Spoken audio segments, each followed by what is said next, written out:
Hello everyone, welcome to my first attempt at making a tutorial video. Actually, this isn't the first attempt. I've tried like 8 other times today. So hopefully this one will work. Bear with me as I learn how to do this as I go. I promise they'll get better as time goes on. But welcome, I'm glad you're here. I'm excited to share some knowledge with you, and we're going to start today by doing something that I do all the time, which is manipulate audio in Ableton.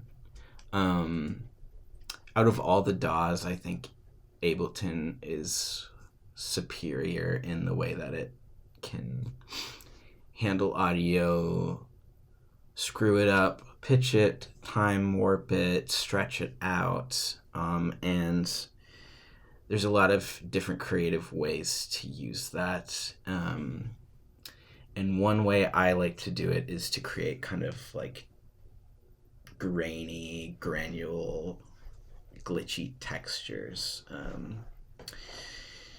If you are familiar with my band, Now we have a song called Powder, which uses this all over the place. Maybe a little bit too much, but it was right when I learned how to do this, so I said, let's just use it all the time. And I did. But anyways, we're going to start by just recording a little bit of a random thing on. I got my Nord synthesizer hooked up, so yeah, let me just do that.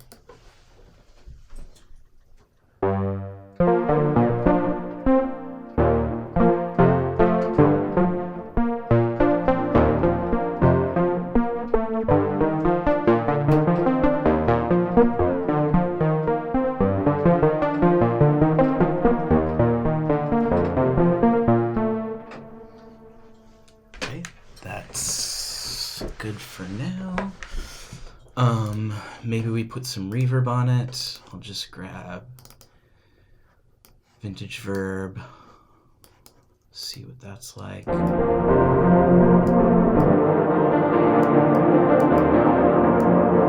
Great. So what I'll do is I'll freeze the track, which just basically freezes all the processing you have on it, and then I'll flatten it, which just completely prints everything to this track. I'll grab a little chunk of it, maybe this, Command X to cut, Command V to paste it, and then I will just consolidate this bit into its own clip by pushing Command J.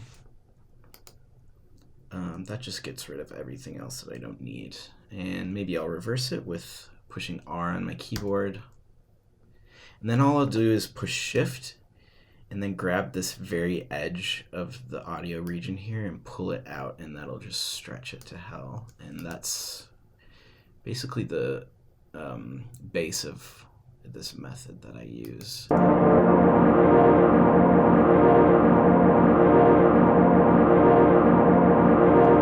As you can see, it's already like pretty cool sounding. If you double click on the region, it'll open this up. You can come in here and change the warp method that you're using. Beats is pretty cool, but my favorite is texture. You can adjust the grain size here. You can even automate it if you want, which is pretty cool. See, I'll show you what it does.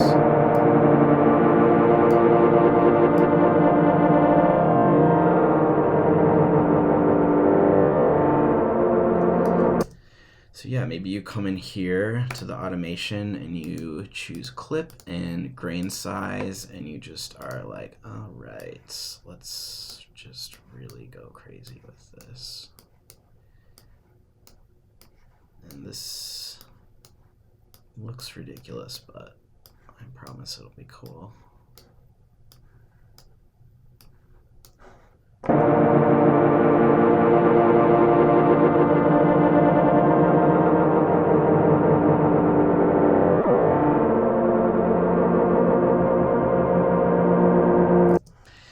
So that's pretty cool. Another fun thing to do with audio is pitch it around.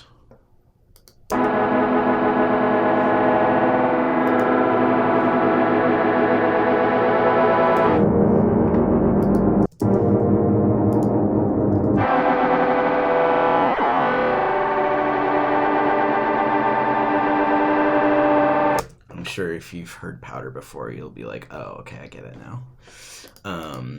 That's basically how we created all the super glitched out effects at the end of that song. And yeah, you can literally do that with anything. Vocals, synthesizers, maybe like, let's see, I can grab a random drum loop. Sure, you sound good. Gain this down a bit because it'll be loud. Just get rid of a bunch of it. Consolidate it, and then shift and drag it out. And let's see what this does. I'm going to turn it on to texture mode just because I know.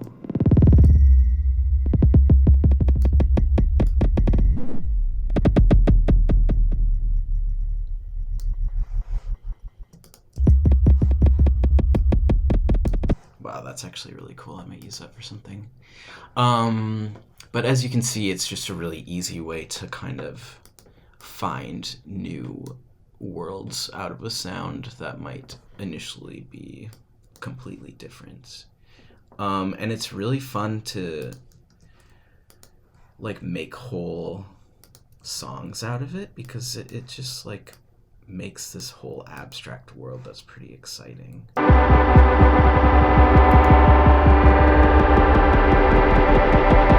Maybe you group those together and like squash the shit out of them. I like to use this Eventide omnipressor to really squash stuff because it's just really extreme in a nice way.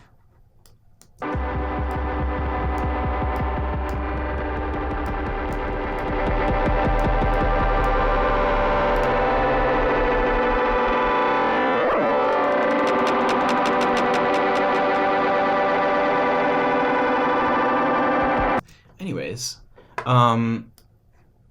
that's a bit abstract, but I don't know. I like to use this for like